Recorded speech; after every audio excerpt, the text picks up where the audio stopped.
No one likes us, I don't know why. We may not be perfect, but heaven knows we try. But all around, even our old friends put us down. Let's drop the big one and see what happens. We give them money, but are they grateful?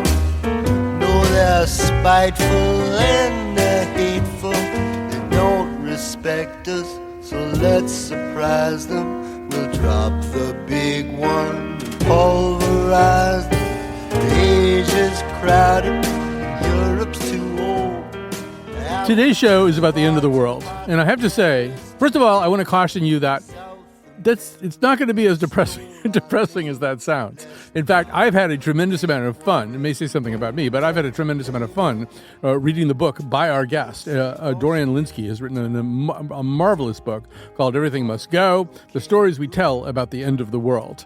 And he's joining us. We're going to talk a little bit later in the show also to a writer of fiction, Brian Francis Slattery, who often dabbles in apocalyptic scenarios. So, I mean, don't slink away. This is going to be okay. So, first of all, let's say hello to Dorian Lynskey. And let me just begin by saying that in picking out the music for this show, I really struggled, not because I couldn't find anything, but because I've got 5 slots and I had 20 pretty good ideas for songs that would really work well, including this Randy Newman song. And I think that's a little bit of the job of your book, too. I mean, were you surprised at just how much stuff there was to read, to watch, to listen to about this topic? I mean, going in, you probably knew it was fertile ground, but I'm guessing you were a little surprised at just how much stuff there was that you had to deal with. Yeah, no, I was surprised, and I kept discovering new things. And the thing is that you start off with these really obvious touchstones like Doctor Strangelove or Planet of the Apes or Day of the Triffids, various books and movies that I'm familiar with and I know what I'm working with. But then I kept coming across references to other books and films, some of them, really forgotten now. And until you actually engage with them, you don't know if they're important or not. So I found one, for example, it was a bestseller from the 70s, but I'd never heard of it, by Arthur Herzog, who wrote The Swarm, and it's called Heat. And it's the first novel about global warming, as far as I could tell. And it's absolutely fascinating the way that it kind of acts out climate science and tries to describe global warming, but in the context of a somewhat silly thriller. And that became a really important book. And unless you investigate each one, you don't know what matters. So I ended up reading just like hundreds of books.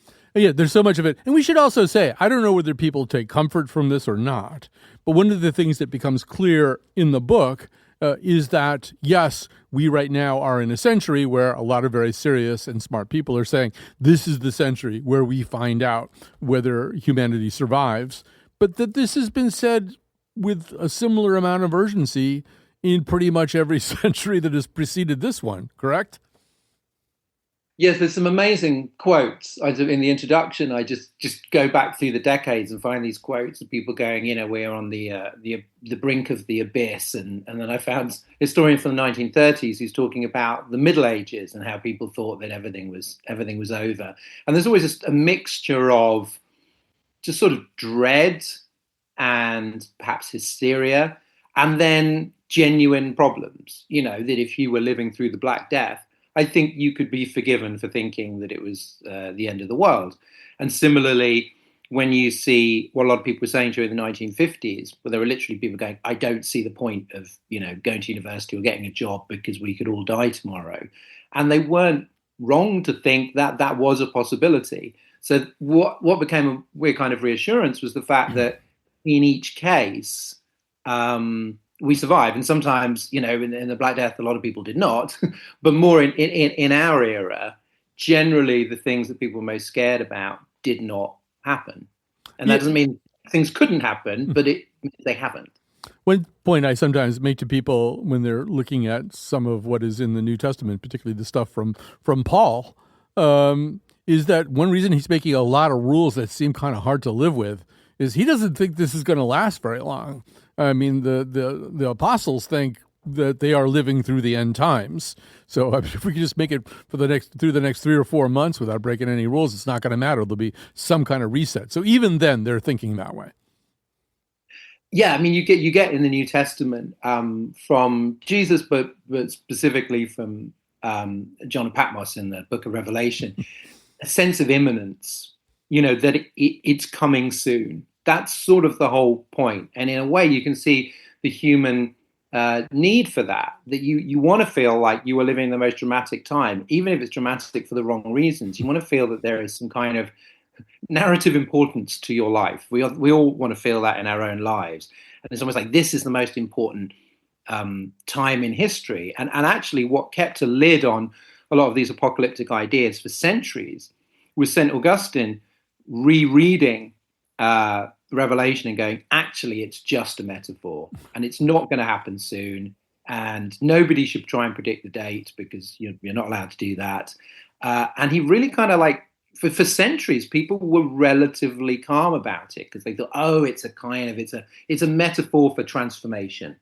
And then in the 12th century, it starts coming back, and that's really when the kind of apocalyptic era begins, and then we've had sort of prophecies and cults and panics ever since. Right. We're not going to talk too much about the Book of Revelations because very much the purpose of your book is to explore kind of the secular era of eschatology, or the secular form of eschatology. But I mean, the secular form of eschatology is often shot through with references to the Book of Revelations, just because in this very lurid, acid trippy way, he kind of sets up a bunch of metaphors and a bunch of things about numbers and the numbers and sevens and 666s and stuff that we never entirely outgrow, I think, as a civilization, if that's what we are. But I do want to say, one of the things that was dear to my heart about this book is that I've been for about the past year privately talking to myself about the idea that our species has kind of become what I call a homo culturensis.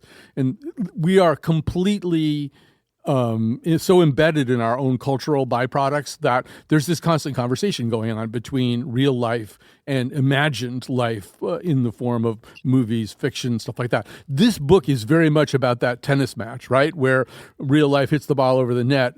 Or typically, actually, some speculative fiction writer or movie maker hits the ball over the net, and real life kind of hits it back. So Reagan is like freaked out by The Day After. Kubrick, in creating a character for Dr. Strangelove, bases it on Herman Kahn, a real-life nuclear strategist. And as you point out, Elon Musk, who we'll probably come to a couple of times in this conversation, literally exists in real life and in the Marvel Cinematic Universe as himself. I mean, say a little bit more about how you began to experience that blurring or tennis match or whatever it is. Well, I realized that this is mainly what I'm interested in, that my previous books were about. First one was about protest songs, and the second one was about George Orwell's 1984. And really both of them were about how politics informs art and art sometimes influences politics, that tennis match you're talking about. And one of the inspirations for writing this book was that being very aware during the first COVID lockdown of how people were turning to movies. And sometimes they were turning to very obvious movies like Contagion. And other times I was living in London and people were comparing the empty streets to the empty London at the beginning of 28 Days Later. Obviously that's zombies, but that was what people were thinking of. And the film director Roland Emmerich said, that he felt really bad after 9/11. He felt almost that Al-Qaeda had taken his movies like Independence Day seriously and thought, what if we did just blow up a kind of landmark? So what happens is that a lot of the time, something happens and we go, looks like a movie. The fires in LA recently. They go, this looks like an apocalyptic movie. But then the movies themselves are drawing from real life inspirations. It's not always like they're not just imagining everything from scratch. They are taking inspiration from natural disasters. But one thing we found is that speculative fiction writers really do see around corners with quite a good deal of accuracy. During the pandemic, we found a speculative fiction writer who'd written a thing about a pandemic in which people started baking a lot, which is actually what did happen.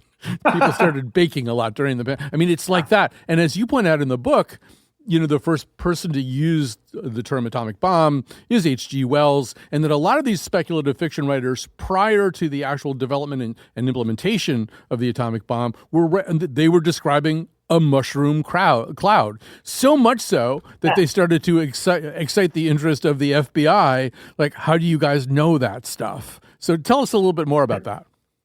Well, that amazed me. There's a writer called Philip Wiley who was a massive deal in the 30s and 40s, not very well remembered now. He wrote When Worlds Collide.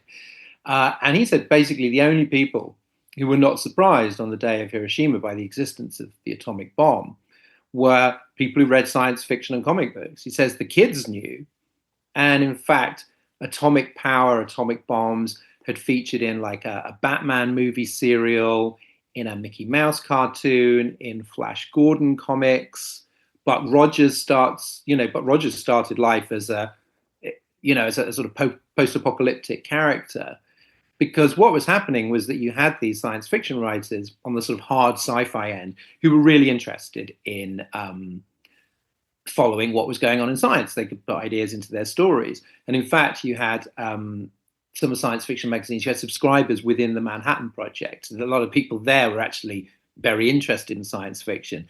And so then what happened when the Manhattan Project got going, and then the US government was obviously trying to make sure that there were no leaks, and they went to all the newspapers and said, look, can you please not mention uranium-235 or any of these following things? Which they had been doing. I mean, at a certain point, they realized uranium-235 is the isotope you're going to need. These fiction writers had figured that out.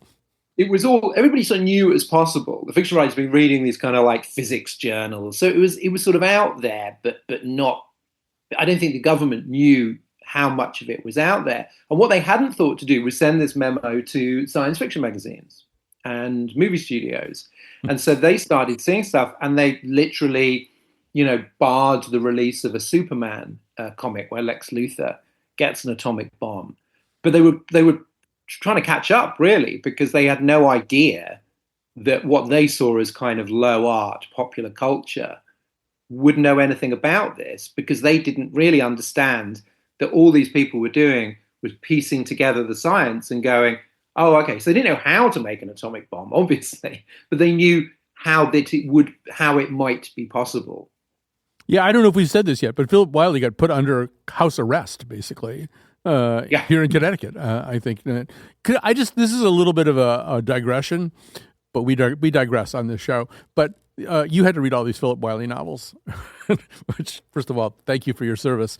But there's one called Triumph, which is kind of a bunker novel. And there's this kind of amazing thing that happens there, which is that people are trying to survive this nuclear attack or something. And romances start to spring up. And so the Jewish protagonist hooks up with a Gentile girl, and I think a Japanese and Chinese couple forms.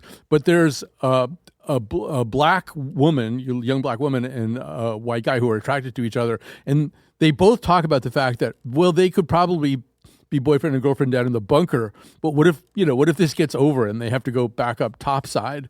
And it's just such an incredible commentary on the state of race-related relations that we can't even do this in a bunker, because what if we have to go back to the real life where this would never be tolerated? Well, there's a movie that, if I'm remembering rightly, a Sidney Poitier movie, I think, called The World, the Flesh and the Devil, which is about three survivors of nuclear war, a similar sort of calamity. And then there's real tension there, real sort of racial tension. And there's saying that, finally, in the wake of a nuclear war, you would actually have to sort of sort this out and learn how to survive together.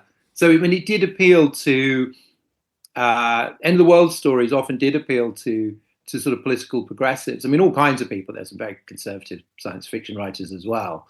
But, Rod Serling, creator of The Twilight Zone, was often using the end of the world to put across certain messages about how we should behave, how we can ward off dangers, how we should look after each other in a crisis. It's it can be absolute schlock, or it can carry these really profound political messages. I think since you're talking about this is a place that I really wanted to go to. And that is, Well, I'll just give you an example. You're a good DeLillo scholar, I can already tell. But in White Noise, at one point, there's this airborne toxic event, and they're all evacuated, and they're in some kind of tent city or something. And the protagonist runs into a man who's pretty clearly a Jehovah's Witness. He's a black man. They don't say Jehovah's Witness, but he clearly is. And at one point, this man says to our protagonist, "Are these great days?" And the protagonist thinks, I studied his face, trying to find a clue to the right answer. Do you feel it coming? Is it on the way? Do you want it to come? He bounced on his toes as he spoke. Wars, famines, earthquakes, volcanic eruptions, it's all beginning to gel. In your own words, is there anything that can stop it from coming once it picks up momentum? No. You said it, I didn't. Floods, tornadoes, epidemics of strange new diseases. Is it a sign? Is it the truth? Are you ready? Do people really feel it in their bones? I asked. Good news travels fast. Do people talk about it on your door-to-door visits? Do you get the impression they want it?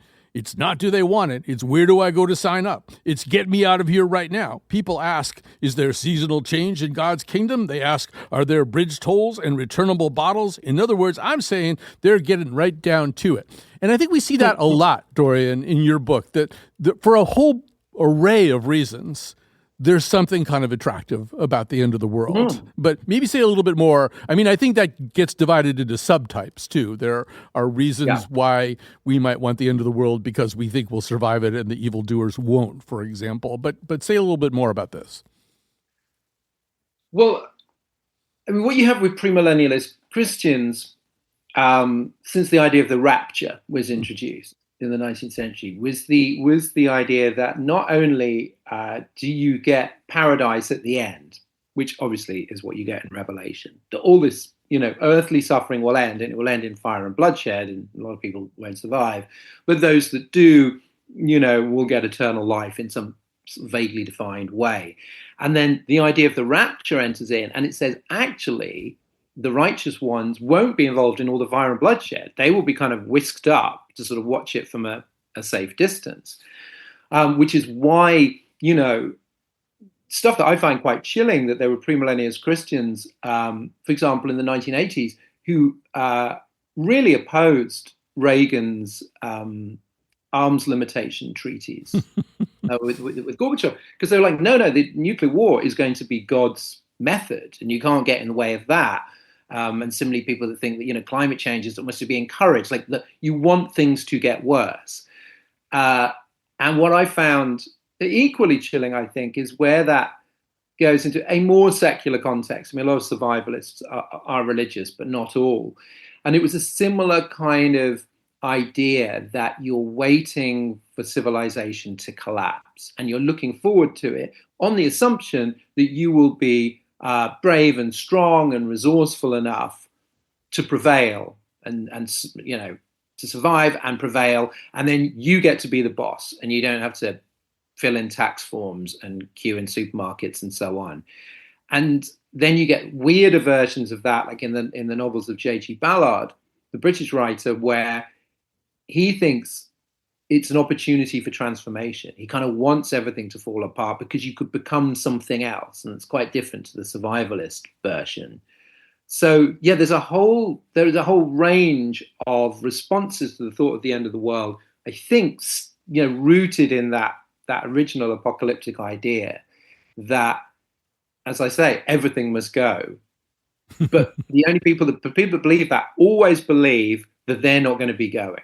They always think they're going to be left to enjoy the kind of the new world. Yeah, and the exceptions in creative work are movies like, or even I remember being in 8th grade, and on our summer recommended reading list was On the Beach by Nevil Shute, which is, I mean, spoiler, but nobody survives, and there isn't really a transformation, and there's just a kind of nuclear ending to life. And I thought, looking back, I'm thinking, this is a strange thing to tell an 8th grade kid to read during his summer vacation. But, I'm about 20 years older than you, so I kind of went through that whole nuclear anxiety thing that was so big in the 1960s. It's a very weird book.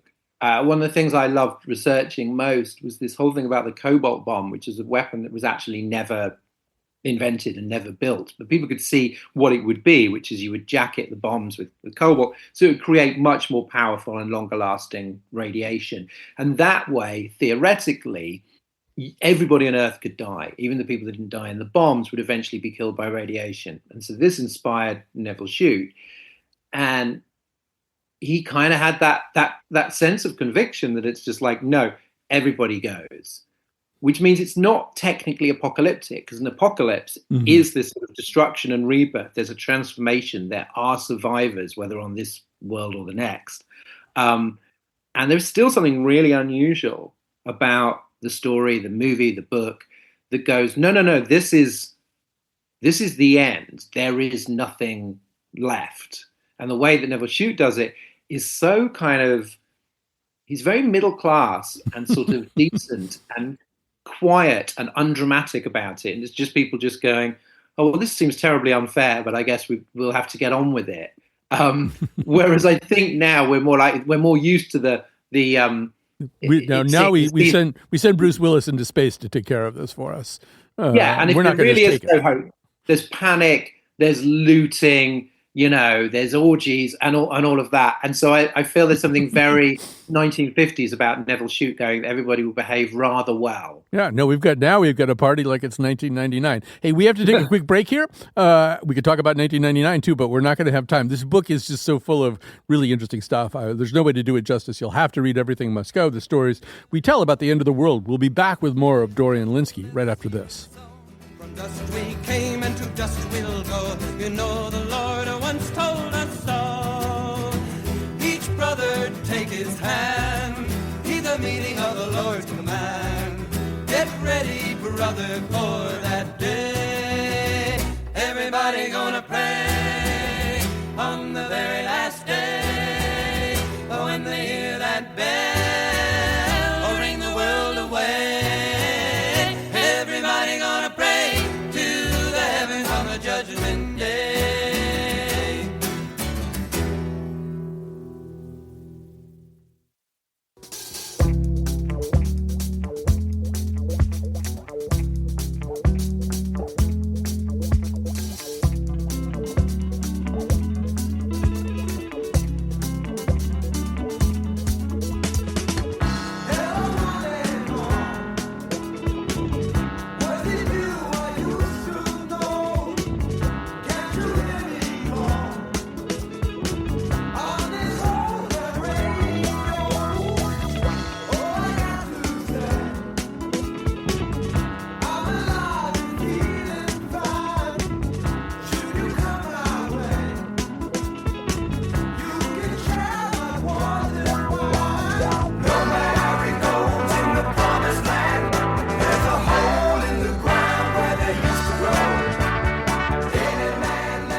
So we're here. I told you there was a lot of songs to pick from. We're here with Dorian Lynskey. His amazing book is Everything Must Go, the stories we tell about the end of the world. He's also the co-host of the Origin Story podcast.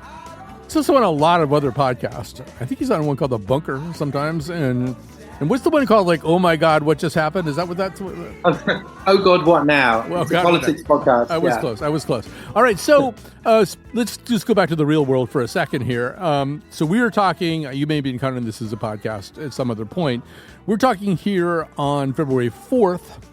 Yesterday was February 3rd. It was the first day of work for Alexandra Bell. Alexandra Bell is the person who has taken over as the head of the Bulletin of Atomic Scientists, the organization that runs the Doomsday Clock. So I don't know, she's just figuring out where the bathroom is and how to organize stuff on her desk. And I'm sure they're saying, there's a couple of things we need to tell you.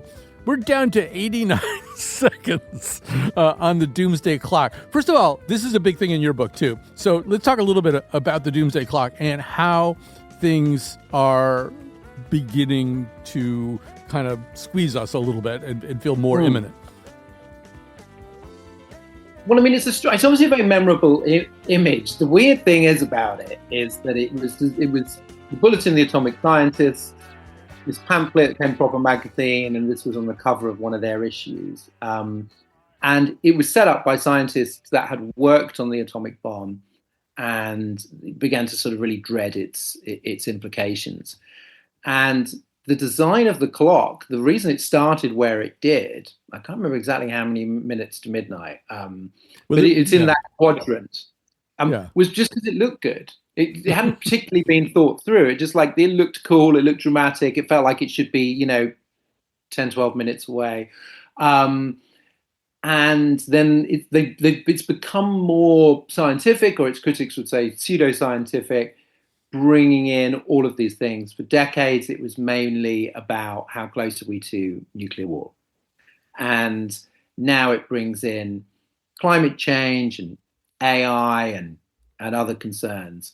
And it's only getting closer. And it made me a little bit sad reading about where it was in the early 90s. Like, it was so many minutes away. It was like crazy how far away we were. But I mean, what it means, you know, scientifically is, you know, it's debatable. How do you weigh up all these risks? And there's a whole field now of the study of existential risk that sort of starts informally in the late 19th century, but is really big now. And sometimes there's good news. Like, the more that we know about asteroids and comets, the more we realize that the chance of one hitting us, like the one that wiped out the dinosaurs, is so tiny. Like, it's really not something we should be terribly worried about. So, like, sometimes there's good news, and then sometimes there's bad news, and we discover all of these things that we should be worried about. And I suppose they all get wrapped up in the image of the Doomsday Clock. Right. Actually, as long as we're talking about the asteroids, and I guess there is one coming in 2032 or something like that doesn't have a zero chance. And speaking of that, one of the movies that you talk about in the book is Don't Look Up. Let's hear a little clip from that. You're going to hear Leo DiCaprio, Meryl Streep, and Jennifer Lawrence, and Jonah Hill. This is B1, Maestro. What Dr. Mindy is trying to say is that there's a comet headed directly towards Earth. And then what happens, like a tidal wave? It will be far more catastrophic. There will be mile-high tsunamis. So how certain is this? There's 100% certainty of impact. Please, don't say 100%. Can we just call it a potentially significant event? But it isn't potentially going to happen. 99.78% to be exact. Oh, great. Okay, so it's not 100%. Call it 70% and let's move on. But it's not even close to 70%. Let's just use like 60% as a working number. You can hear a certain amount of bargaining going on there. But, you know, Dorian, one of the points that really emerges disturbingly in your book is that we, because of the stories we tell, because of the movies we watch and the novels we read, we know a little bit about how to think about comets or how not to think about comets and asteroids. We know a little bit about how to think or not think about AI. You know, I mean, Skynet means something to to most people you might bring it up with. So we have this kind of template for worrying, maybe.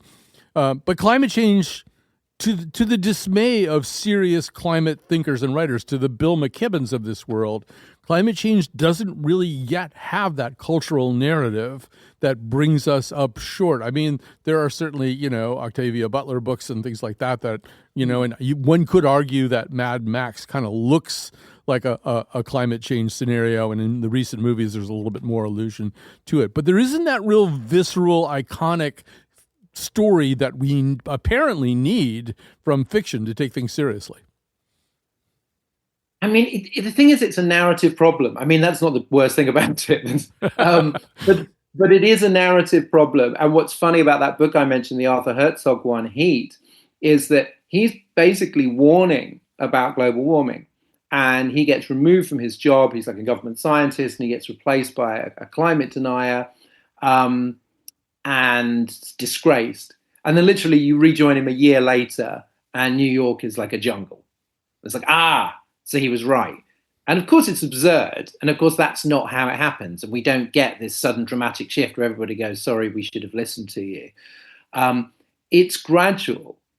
And therefore you can't tell a story that is both kind of as vivid and dramatic as an asteroid or a nuclear war story, that is also scientifically plausible. And I found it fascinating. Roland Emmerich's The Day After Tomorrow, which I think was 2004.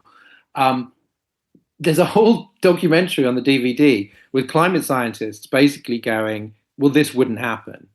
But here is our opportunity to talk about what would happen. They kind of, rather than just scoffing at it, they were like, look, this is the first movie about climate change, and even though it is scientifically mostly nonsense, we're going to take this opportunity because you know it was sort of like the best they were going to get, and I found that actually a lot of the best depictions of perhaps the emotions of climate change were done through metaphors. Don't look up; it's a comet. In Game of Thrones, it's the White Walkers. In Wall-E, we see this kind of devastated, sort of dusty orange planet, because you can't really tell the story in a compelling time frame. Well, I think also, the binary that we look at a lot with these kinds of end of the world narratives is one fork of it would be there's just nobody left. So, yeah, after the last page of On the Beach, there's sort of nobody left.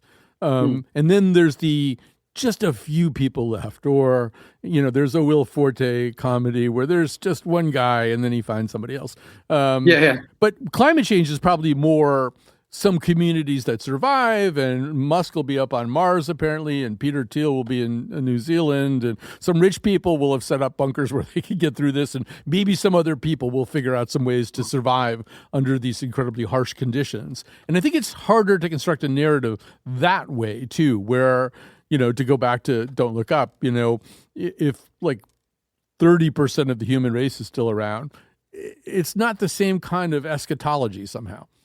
No, I think perhaps the one that I kept coming back to, the movie that I think is just so modern and powerful, is Children of Men. And the subject there is a fertility crisis where no new babies can be born until one is, which is the driver of the plot. And it is a world that is sort of like winding down and decayed. And so it's not apocalyptic. People are getting sort of meaner and grubbier and more selfish. And the director, Alfonso Cuarón, said, look, climate change won't mean the end of the world, but it will mean a worse world. And of course, some activists will use more apocalyptic language because they want people to get engaged and they want people to do something about it. And that's, that's fair enough impulse. But yeah, the reality would not be the end, but it would be bad. And I suppose one of the points I try and make in my book is there are a lot of scenarios between where we are now and like on the beach and everybody dying. There's like a lot of things that can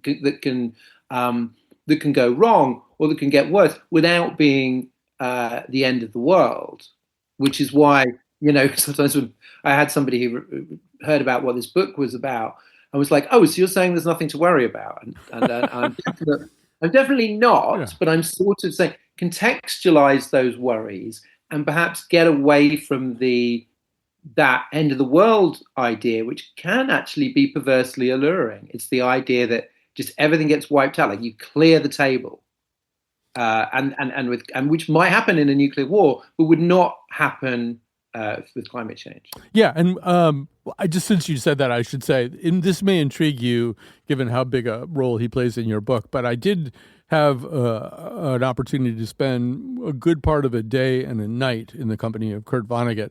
And one of the things that would happen, this was a thing where we were doing an onstage thing with Vonnegut and Joyce Carol Oates and one other writer, and I was moderating the conversation. But beforehand, we did all these little meetings with people, and we went and we talked to some high school kids. And these high school kids would ask Vonnegut a question, and he would say, well, I think mankind is like a syphilis on the face of the earth, and the sooner we're all washed away, the better. And you'd see their little faces kind of fall. But I mean, that was, I think, I don't know how much of it was his pose and how much of it was really how he felt. I think the latter, that the only really rational response, given his misanthropic view, was the sooner we're out of here, the better, which has been explored now in some nonfiction books too. But it's a hard one to sustain, don't you think? Well, even Vonnegut can sustain it. If you look at throughout his books, and I read a lot of his novels, and I'd read some already, but I read a lot for this book because so many of them touch on the end of the world in one way or another. And he's very torn. There's very much that thing in Mr. Rosewater, where he's like, be kind. Mm-hmm. There is a real there's a warmth and a humanism, and he was great at giving commencement addresses where he didn't call humanity syphilis, And on the one hand, he was a great humanist. And on the other hand, and you get this more and more as he got older, there was a sense of, that misanthropy got greater and greater, but he was wrestling with it. And I find that really interesting that if you use this lens of what does this writer telling this story think of humanity? And sometimes you can see people that have this real sort of aching empathy for the people who are stuck. George Miller, who creates Mad Max, like he's really on the side of Max and of the people trying to build a community again. And he's obviously not on the side of the kind of the road hogs. And so you get a sense of how he sees the world. And so there are some people who are misanthropes, and there are some people who are, sort of mournful idealists. And then you've got someone like Vonnegut, who it's a struggle throughout his life to think, is humanity worth saving? All right, we're on that cheery note, we're going to take a little break here. We're going to come back with more of Dorian Lynskey. We're going to add to the conversation Brian Francis Slattery, one of our friends, a novelist who does, in fact, do speculative fiction. You got it, and as things fell apart, nobody paid much attention. You got it. You got it.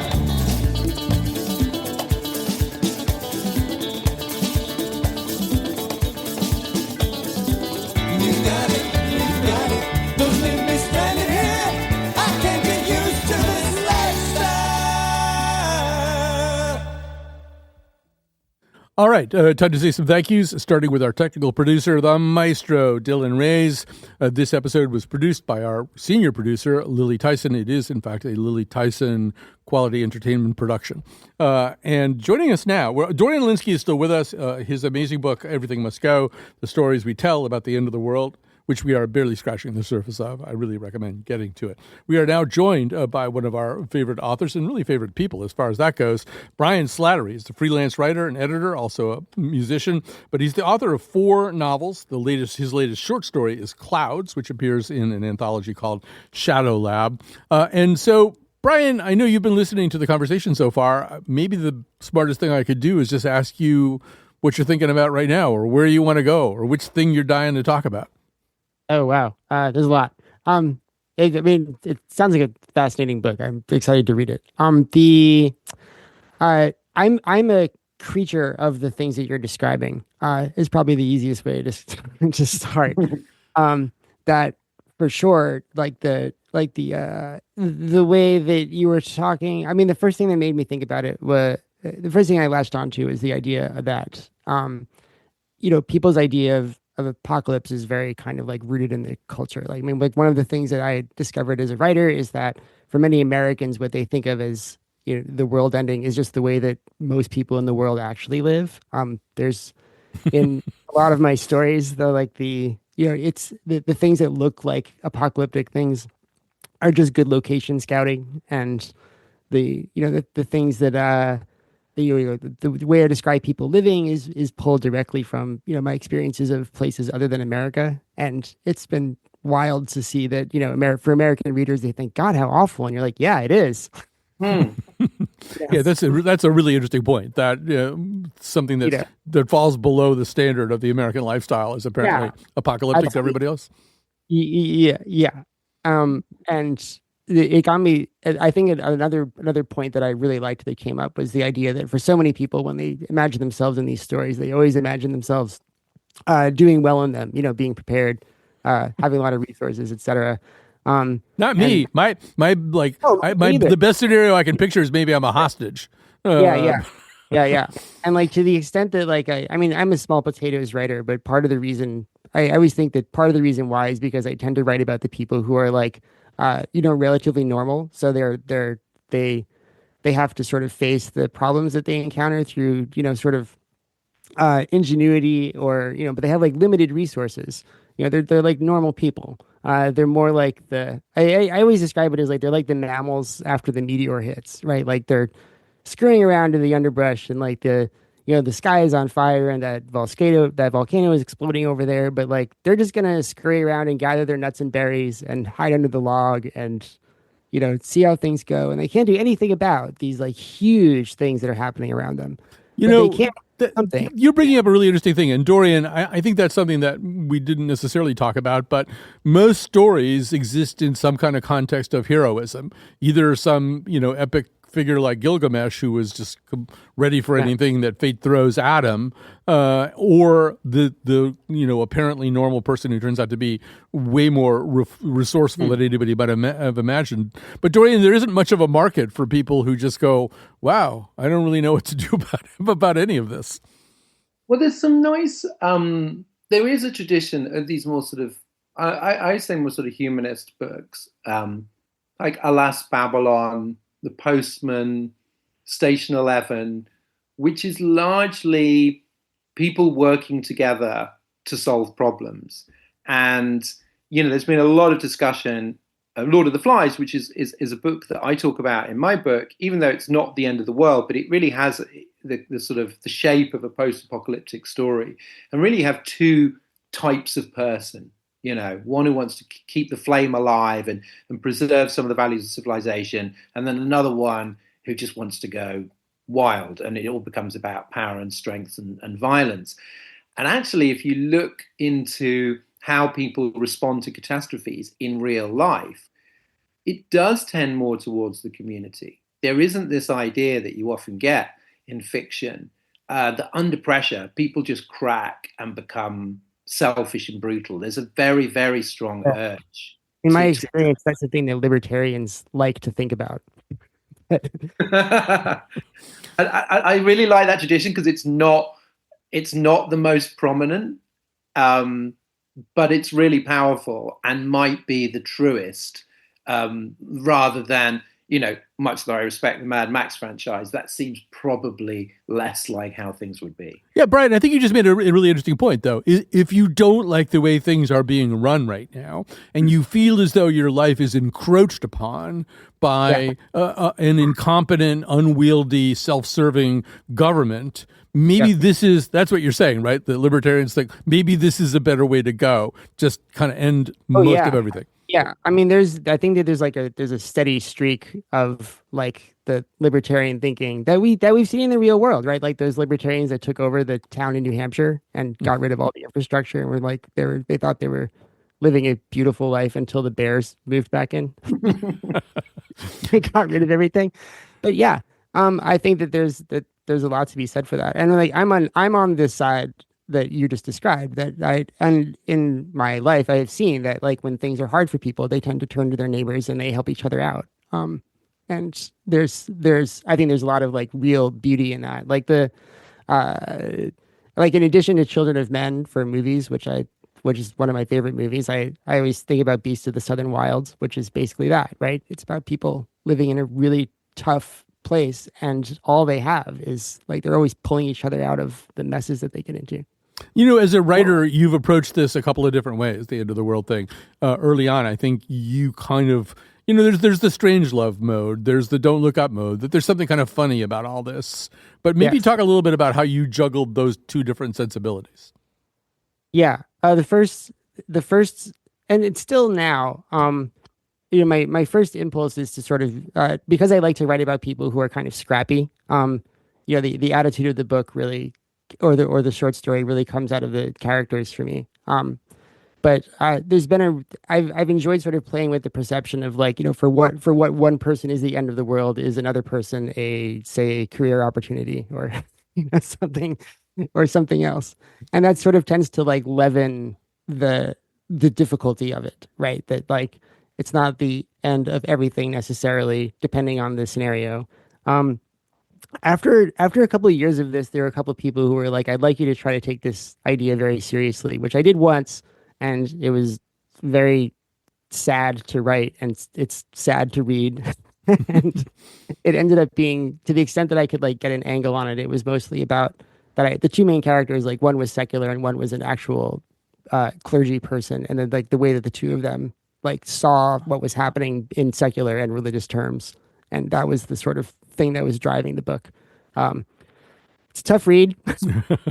Well, Dorian, I like the point that you were making before too, which I think both of you are making this point, but I think it also depends a lot on how the end of the world happens. And so Station 11 is a great example. Station 11 is a great example of a lot of things.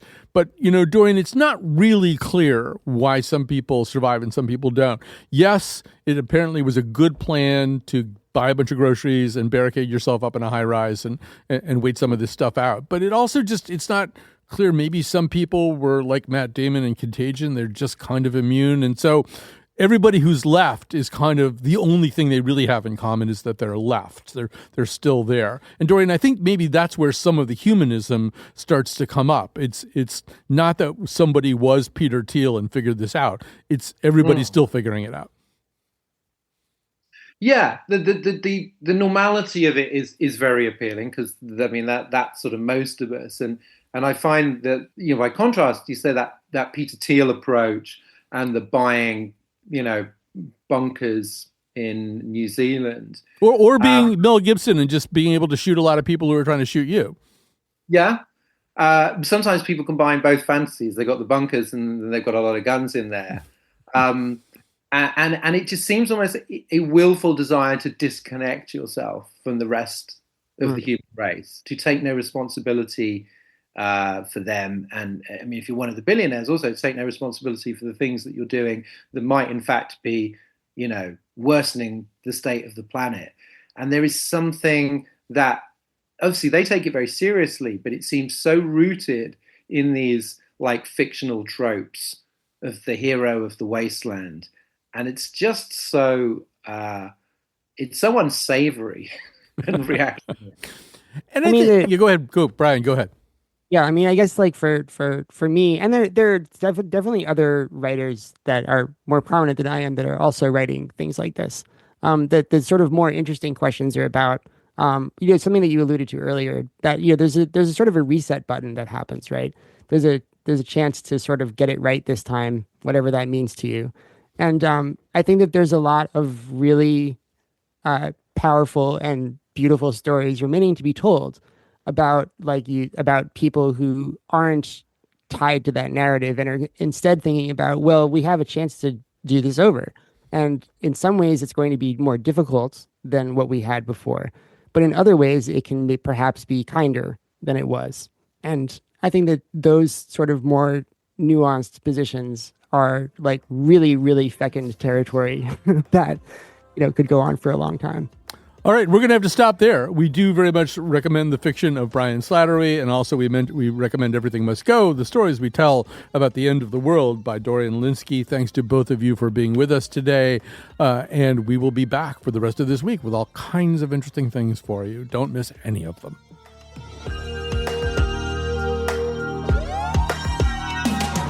The other night I drifted nice continental drift divide, mountain sitting in a line, Leonard Bernstein, Leonid Brezhnev, Lenny Bruce and Lester Banks, birthday party, cheesecake, jelly bean, boom, you symbiotic, patriotic slam button neck, right? Right. It's the end of the world as we know it. It's the end of the world as we know it. It's the end of the world as we know it. And I feel it's the end of the world as we know it. It's the end of the world as we know it. It's the end of the world as we know it. It's the end of the world as we know it. It's the end of the world as we know it. And I feel fine. And I feel